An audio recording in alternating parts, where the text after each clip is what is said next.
हमारे दक्षिण भारत की एक कथा सुनो ध्यान से। दक्षिण में हमारे श्री वैष्णव संप्रदाय का एक स्थान है श्रीरंगम। तो श्रीरंगम में एक वैष्णव रहते थे, उनका नाम था धनुर्दास। क्या नाम था? धनुर्दास जी जो थे ये रूप में बड़े आसक्त थे। इनको रूप देखना बड़ा अच्छा लगता था, सुंदर सुंदर रूप हो।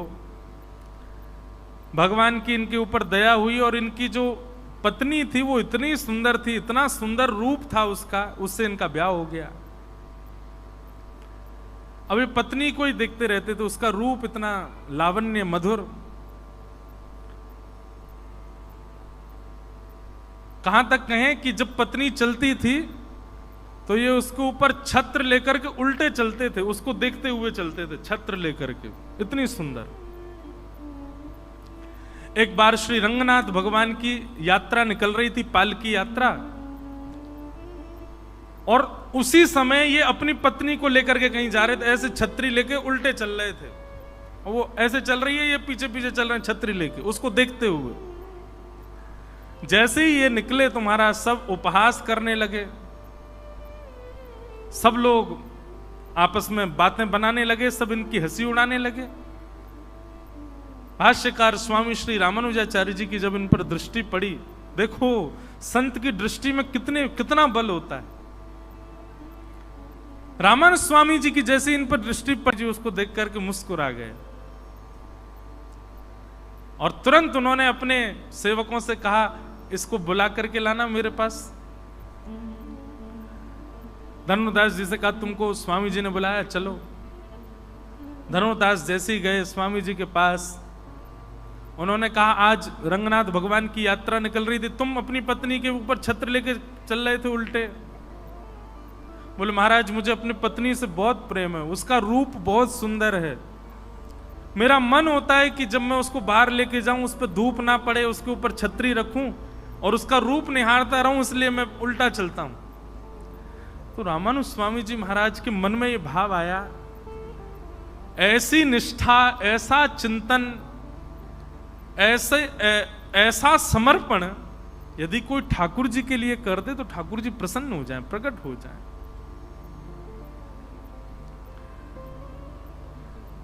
रामानुज स्वामी जी ने कहा, यदि तुम्हारी पत्नी से सुंदर यदि तुमको कोई दिख गया तो क्या करोगे? तो धनुर्दास बोले, हो ही नहीं सकता, मेरी पत्नी से सुंदर कोई नहीं होगा संसार में। बोले, रामानुज स्वामी जी बोले, अगर हमने दिखा दिया तो? बोले, मैं वचन देता हूं सदा सर्वदा के लिए अंतिम प्राण श्वास पर्यंत उसका दास हो जाऊंगा, अगर मेरी पत्नी से सुंदर कोई हो तो। आचार्य की बात तो ठाकुर जी मानते हैं। रामानुज स्वामी जी ने तुरंत हाथ जोड़ करके ठाकुर जी से प्रार्थना की, नाथ योग्य है आपकी भक्ति के, क्यों?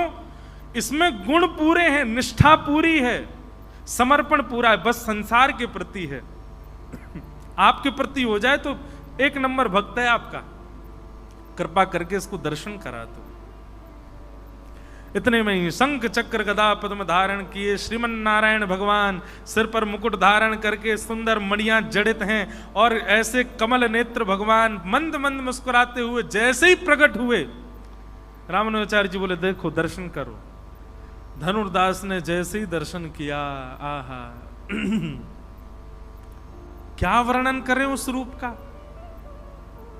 वो तो देखता ही रह गया, देख करके मंत्रमुग्ध हो गया, आनंदित हो गया। एक क्षण दिखने के बाद ठाकुर जी अंतर ध्यान हो गए। जैसे ठाकुर जी अंतर ध्यान हुए, रामानुजाचार्य जी के चरणों में गिर गया, मुझे फिर दिखा दो, फिर से दर्शन करा दो। रामानुजाचार्य जी बोले, अब सदा के लिए इनके दास बन जाओ, जैसे अपनी पत्नी के दास बन गए ऐसे इनके दास बन जाओ।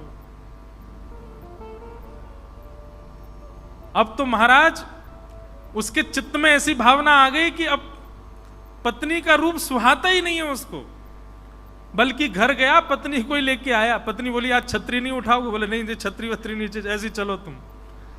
रामानुज स्वामी जी के चरणों में जाके कहा, इसको भी उन्हीं का दास बना, तो दोनों मिलके भजन करेंगे। स्वामी जी की कृपा से दोनों दंपति भगवत भक्त हो गए। अब बताओ, धनुर्दास का ना तो भजन था, ना तो नाम जप था, ना जीवन में कोई भी ऐसी योग्यता थी, केवल भजनानंदी महापुरुष की दृष्टि पड़ गई और उससे उसके चित्त में भजन भाव प्रकट हो गया। भगवान यही तो कह रहे हैं यहां पर, मैया मन को सुधारने का एक ही तरीका है, जो मेरा स्मरण करते हैं, मेरा भजन करते हैं, मेरा चिंतन करते हैं, मेरे ध्यान में सदैव रहते हैं, उनके बीच में जाया करो। क्या पता कब वो प्रेम भर के तुमको देख लें। उनकी कृपा से ही मन सुधर सकता है मैया, और कोई उपाय नहीं मन को सुधारने का।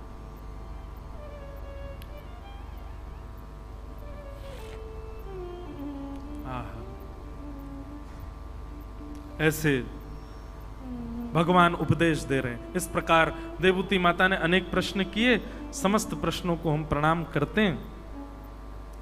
आगे मैया ने 4 प्रकार के भक्तों के बारे में, इतना बढ़िया प्रसंग है, 4 प्रकार के भक्त होते हैं। भगवान से पूछा गया आपको कौन से प्रिय होते हैं, तब ठाकुर जी ने अपने प्रिय भक्तों के बारे में, मुझे कौन प्रिय लगते हैं उनके बारे में बताया।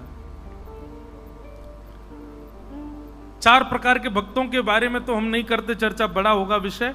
भगवान को जो प्रिय हैं उनके बारे में सुन लो।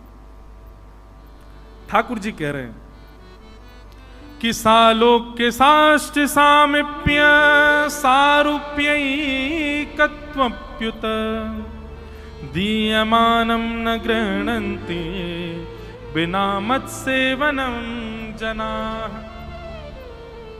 मैया सालोक्य साष्ट सामीप्य सारूप्य और एकत्वम, 5 प्रकार की मुक्ति होती हैं। 5 प्रकार की मुक्ति होती हैं।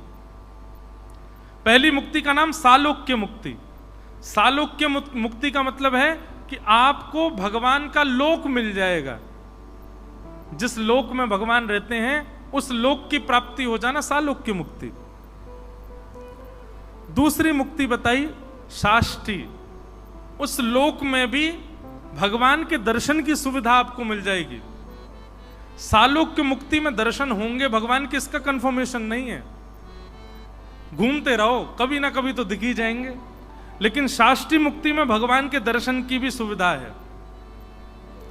तीसरा बताया सामीप्य। तीसरी मुक्ति कौन सी, बोले ठाकुर जी के समीप में रहने का अवसर मिलेगा, सामीप्य।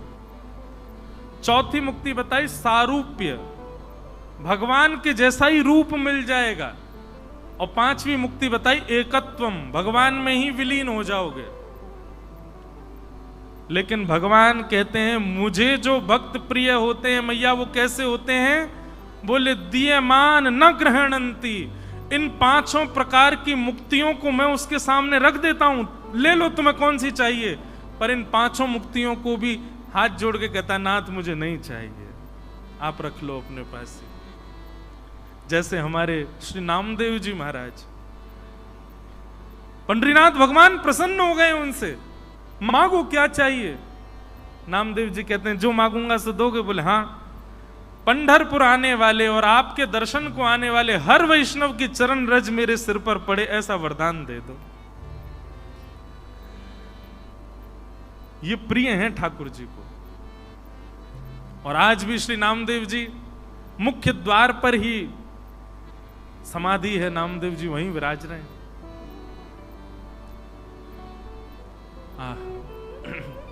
ऐसी भक्ति, ऐसा प्रेम मांगने वाले हमारे ब्रज में गाते हैं, कहा करूं वैकुंठ ही जाए जहां नहीं नंद जहां नहीं यशोदा, जहां नहीं नंद जहां नहीं यशोदा, जहां नहीं गोपी ग्वाल और गाए, कहा करूं वैकुंठ जाए, कहा करूं वैकुंठ ब्रजवासी गा रहे हैं, बोले हम क्या करेंगे वैकुंठ जाके, हमें नहीं चाहिए वैकुंठ। एक कथा आती है भागवत में ही कि एक बार ब्रजवासियों को पता चल गया कि ठाकुर जी भगवान है। सब ब्रजवासियों ने ठाकुर जी को घेर लिया, बोले लाला तू भगवान है? ठाकुर जी बोले मैं कहता रहूं कि मैं भगवान हूं तब तक तुम मानो ना हो, और अब अपने आप बोल रहे हो कि मैं भगवान हूं। वो नाना सांची बता तू भगवान है? ठाकुर जी बोले हम मैं हूं तो। बोले लाला एक काम करेगा? बोले हाँ, नेक अपने वैकुंठ को दर्शन कराए दे हमें।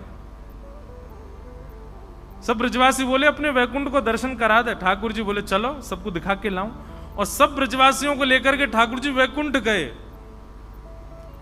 वैकुंठ का दर्शन कर रहे हैं ब्रजवासी। आहा, सुंदर सुंदर अप्सराएं खड़ी हैं, जय विजय पार्षद भगवान के आगे नतमस्तक हो रहे हैं। सूर्य चंद्र आदि सब देवता वहां पर हाथ जोड़ करके खड़े हैं। डुमडुमियां बज रही हैं, नगाड़े बज रहे हैं, ढोल ताशे बज रहे हैं, सुंदर ब्यार बह रही है, सुंदर सुंदर पुष्प वृक्ष आदि नदियां, अद्भुत। भोजन की इच्छा हो गई, 56 भोग प्रकट हो गए। सोने की इच्छा हो गई तो अद्भुत कक्ष प्रकट हो गया। ऐसे सुंदर वैकुंठ का दर्शन किया सब ब्रजवासियों ने, और पूरे वैकुंठ का दर्शन, भोग विलास की सारी सामग्री वहां पर, कोई कमी नहीं है। मधुमंगल श्रीदामा तो बिस्तरन पर कूद कूद के देख रहे हैं, बोले लाला ये तो बहुत जोर के हैं, हम तो यहीं सो जाएं। नदी का जल पान करते हैं, ऐसा शीतल जल महाराज कि पूरा गला से लेके नीचे तक तर हो जाए। प्रसाद ऐसा तो स्वाद आज तक चखा ही नहीं किसी ने, इतना सुंदर प्रसाद। व्यवस्थाएं देख करके सब ब्रजवासी आनंदित हो गए। पूरे वैकुंठ का दर्शन कराया, और वैकुंठ का दर्शन करा करके भगवान ब्रजवासियों से बोले कहो कैसा लगा हमारा वैकुंठ? सब ब्रजवासी बोले लाला बहुत जोर को है, बहुत बढ़िया है। देखियो कैसे तेरे यहां नौकर चाकर काम कर रहे हैं, कैसी अप्सरा घूम रही है, कैसे देवी देवता आदि, कैसी नदी, कैसे पहाड़, कैसे कितना सुंदर। ठाकुर जी बोले अब देखो आप लोगों को पता चल गया कि मैं भगवान हूं और ये वैकुंठ है, अब आप सबके यहीं हम कमरे खुलवा देते हैं, यहीं रह जाओ। जैसे ही ठाकुर जी ने ये बात की सब ब्रजवासी रोने लगे, पाम पकड़ लिए, बोले लाला तेरे पाम पूज रहे हैं, यहाँ सब सुख होएगा लेकिन फिर भी हम यहाँ ना रह सके, तू हमें वृंदावन ही ले चल। हम रहेंगे तो वृंदावन में ही, दर्शन कर लेंगे, यहाँ को सुख ले लेंगे, सबका चूहे पर रहवे की बात करेगा तो हम वृंदावन ही जाएंगे, हम या वैकुंठ में रह ना सके लाला। ये ब्रजवासी, तो भगवान को कौन प्रिय है? ठाकुर जी कहते हैं मैं उसके सामने लोक संपदा धर दूं, वो कहता नहीं चाहिए नाथ आप चाहिए। कुम्मन दास जी का एक प्रसंग याद आ रहा है। कुम्मन दास जी, उनकी गोद में ठाकुर जी खेलते थे। हमारे जैसे पंढरपुर में श्री तुकाराम जी, नामदेव जी, जनाबाई आदि आदि ऐसे अनेक संत ठाकुर जी को रिझाने के लिए प्रकट हुए, ऐसे ही हमारे गिरिराज जी में, गोवर्धन में अभी 400-500 वर्ष पहले इन्हीं समकालों में अष्ट सखा प्रकट हुए, 8 सखा। उनमें से एक है श्री कुम्भन दास। उन कुम्भन दास जी की भक्ति से प्रसन्न होकर ठाकुर जी उनकी गोद में खेलते थे। और इतना ही नहीं, कुम्भन दास जी जब हल जोतते थे, हल चलाते थे अपने खेत में, ठाकुर जी ऐसे अपनी पीतांबरी में बीज लेकर के और ठाकुर जी पीछे उछालते हुए चलते थे कुम्भन दास। आज भी वो खेत हैं हमारे गोवर्धन में, चंद्र सरोवर के पास में। कुम्भन दास जी की गोद में ठाकुर जी बैठे थे और ठाकुर जी कुम्भन दास जी से कुछ चर्चा कर रहे थे। नेक्स्ट से लाला, अच्छा ब्रज में लाला 4 वर्ष के ही रहते हैं, उससे बड़े नहीं होते। 4 वर्ष के ठाकुर जी कुम्भन दास जी की दाढ़ी ऐसे खींच रहे और कुम्भना कुम्भना कह करके बात कर रहे ठाकुर जी कुम्भन दास जी से। कुम्भन दास जी अपना तिलक स्वरूप कर रहे थे। इतने में ही ठाकुर जी को दया आ गई कुम्भन दास पर। ठाकुर जी बोले ये कुम्भना बेचारो इतनो दीन दुखियारो, या के घर में भोजन के काजे भी सामग्री नहीं है, तिलक स्वरूप करवे के काजे आरसी भी नहीं है, बैठवे के काजे आसन भी नहीं है। ठाकुर जी बोले न लक्ष्मी की कृपा करूं या के ऊपर। वो कैसे कृपा करी? एक बहुत बड़ा राजा अपनी आधी संपत्ति दान करने के लिए आया ब्रज में, और वो ढूंढ रहा था कोई भजनानंदी संत मिले तो उसको मैं आधी संपत्ति दे जाऊं। उसने किसी से पूछा तो किसी ने 2-4 नाम बताए, उनमें से एक कुम्मनदास जी का नाम बताया। बोले वो भजनानंदी संत है, उनको दे दो। यहां ठाकुर जी कुम्मनदास जी की दाढ़ी से खेल रहे थे, मन में सोच रहे थे यहाँ पे मैं कृपा करूं। इतने में ही राजा कक्ष में प्रवेश करता कुम्मनदास जी के में, और जैसे ही राजा आया ठाकुर जी अंतर ध्यान हो गए वहां से। कुम्मनदास जी की स्थिति क्या है? कहां चले गए? अरे लाला तुम कहां चले गए? ढूंढन लगे। अरे मेरो लाला कहां चलोगो? पर्दा उठा करके देखें, ऊपर झांक करके देखें, बाहर खिड़की से झांक, मेरो लाला अभी तो कछु कह रहे हो, मेरी दाढ़ी ते खेल रहे हो, कुम्मना कुम्मना कह रहे हो, कछु कहवे वारो, जन कहां चलोगे हो? राजा अंदर आया, अंदर आकर के बोला महाराज मैं आपके चरणों में प्रणाम करता हूं, मैं फलाने जगह का राजा हूं, अपनी आधी संपत्ति दान करना चाहता हूं आपके चरणों में। कुम्मनदास जी बोले भैया आधी संपत्ति अपनी ले जा और जितनी मेरी है थोड़ी बहुत यऊ को ले जा, पर मेरो लाला मुंह को वापस दे जा भैया। मेरो लाला जन कहां चलोगो? कुम्मनदास जी के चरणों में गिर गया। बोले आपको लेना पड़ेगा। बोले मैं तो को वचन देख भाई, दानी दान देवे, लेकिन लेवे वारी की इच्छा नहीं हो, वारी की इच्छा नहीं हो तो वो दान पाप हो जाता है। देवे मत, मेरी इच्छा हो तो दियो, मेरी इच्छा ना है ले जाया को वापस। घर वाले खड़े हो गए आकर के कुम्मनदास जी से बोले अरे ले लो ना, बच्चों के ब्याह करने हैं, घर में हमारे में इतनी कमी, बेचारा आधी संपत्ति दे रहा, ले लो ना। क्यों? वो तुम सब चुप रहो, ले जा भैया अपनी संपत्ति को, ले मोह नहीं चाहिए। राजा शाम तक बैठा रहा। कुम्मनदास जी बोले या तो ले जा, नहीं तो मैं जमुना जी में कूद के प्राण त्याग दूंगा। जब इस हट पे आ गए राजा बोला क्षमा करना, कान पकड़ता हूं, जा रहा हूं मैं। संपत्ति लेकर के राजा चला गया। घर वाले कोसने लगे अरे कुम्मनदास कोई समीप आया तुमको देने, तुमने मना कर दिया। कुम्मनदास जी रोने लगे, पतो ना कहां चले गए, मेरी गोद में ही बैठे, वो तो कुछ कह रहे, पतो ना कहां चले गए। अर्धरात्रि हुई, गोपाल जी फिर से आ गए।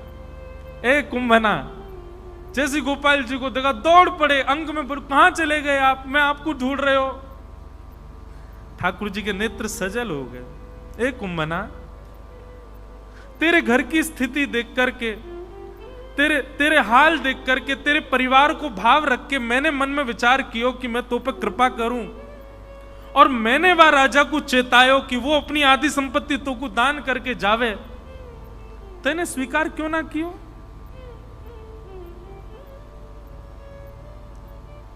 कुम्मनदास जी का उत्तर इतना सुंदर। कुम्मनदास जी कह रहे हैं, बोले जय जय, यदि मैंने संपत्ति ले ली होती तो आप मोसों दोबारा पूछवे मेरे पास नहीं आते। मैंने अस्वीकार करी, यही मारी मेरी गोद में दोबारा बैठे हो। मैंने लेवे से मना कर दियो, यही मारे आपके मन में चिंता प्रकट भई और आधी रात आप चले आए। यदि संपत्ति ले ली होती तो आपको भी यूं लगती अब कुम्मनदास ठीक है, वाकू करन दो अपना काम, आप दूसरी लीला में चले जाते। मेरे लैया सर्व संपत्ति तो आप हो नाथ, आपसे बड़ी संपत्ति मेरे काज कोई नहीं। ये प्रिय हैं ठाकुर जी को।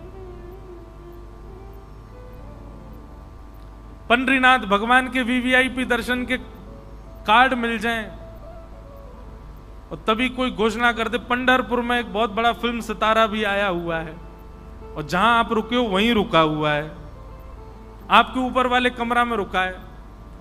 उससे मिलने का समय भी 8 बजे का है, मंदिर जाने का भी 8 बजे का समय। बताओ क्या करोगे? मंदिर नहीं जाओगे, यहीं तो पड़े हम 7 दिन है, आज तो कल कर लेंगे दर्शन, आज तो उससे मिलने।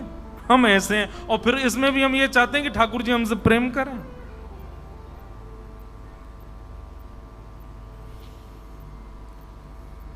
इस प्रकार कपिल भगवान ने अपने प्रिय भक्तों के लक्षण बताए। आगे भागवत में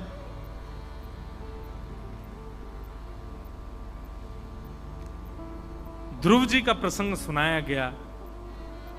भगवान के परम भक्त श्री ध्रुव जी महाराज, जिन्होंने बाल अवस्था में ही वन में जाकर के ऐसा भजन किया कि ठाकुर जी उनके भजन से प्रसन्न हो गए, और प्रसन्न होकर के 5 महीना में ही प्रकट होकर के कहा वरदान मांगो। ध्रुव जी महाराज ने ठाकुर जी से वरदान मांगा है। योऽन्तः प्रविश्य मम वाचमिमां प्रसुप्ताम् संजीवयत्यखिलशक्तिधरस्वधाम्ना अन्यांश हस्तचरणश्रवणत्वगादीन् प्राणान् नमो भगवते पुरुषाय तुभ्यम्। हे नाथ, मैं आपको अपने सर्वांगीण अंग से प्रणाम करता हूं। भगवान बोले कुछ मांगो तो सही। तब ध्रुव जी महाराज एक वरदान मांगते हैं।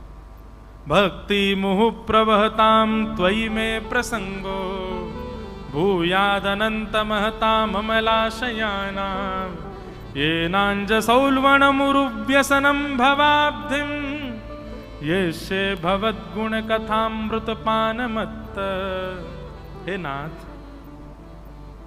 मुझे एक ही वरदान दे दीजिए, क्या आपकी कथा सुनने का मुझको व्यसन हो जाए। व्यसन समझते हैं? एडिक्शन। इतना सुंदर सूत्र मिलता है श्री ध्रुव जी महाराज की स्तुति से। मैं कथाओं में कभी कभी कहा करता हूं, संसारी लोग कैसे होते हैं? वो दुख में भी संसार को भोगते हैं, सुख में भी संसार को भोगते हैं। आज मेरा मन बहुत दुखी है, क्या करोगे? बोल आज तो मैं 1 बोतल पीऊंगा। आज मेरे यार की शादी हुई है, आज तो मैं जरूर पीऊंगा।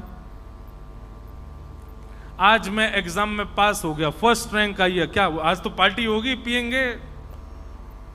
आज क्या हुआ? आज मैं फेल हो गया, आज तो पीनी पड़ेगी। भाई दुखी हूं बहुत ज्यादा। आज मेरा ब्याह है, आज तो पीनी पड़ेगी। आज मेरी पत्नी छोड़ के चली गई, डाइवोर्स हो गया, अब तो पीना ही पड़ता, इसके बिना तो जी नहीं सकता मैं। व्यसनी संसारी व्यक्ति क्या करता है?